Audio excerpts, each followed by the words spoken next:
बातमी आंतरराष्ट्रीय पातळीवरून इराण इस्रायल युद्धामध्ये अमेरिकेने आता एंट्री केलेली आहे। अमेरिकेकडून इराणच्या 3 आण्विक तळांवरती हल्ले करण्यात आलेत। हल्ले करून आमची विमानं परतली आहेत। डोनाल्ड ट्रम्प यांनी या हल्ल्याबाबतची माहिती दिलेली आहे। आणि काही वेळापूर्वीच डोनाल्ड ट्रम्प यांनी सांगितलंय की आम्ही हल्ला करून याबाबत इराणला देखील कल्पना दिलेली होती। हे युद्धामध्ये आम्ही सहभागी होणार नव्हतो, मात्र या युद्धामध्ये उतरावं लागलं, अशी माहिती देखील डोनाल्ड ट्रम्प यांनी दिली।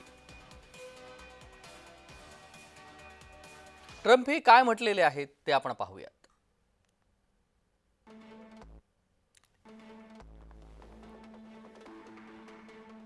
आम्ही इराणमधील 3 आण्विक तळांवरती यशस्वीरित्या हल्ले केलेत,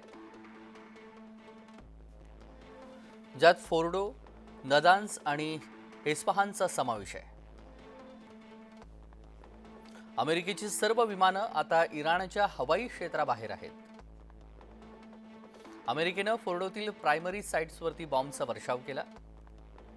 आमच्या महान अमेरिकन योद्ध्यांचं अभिनंदन।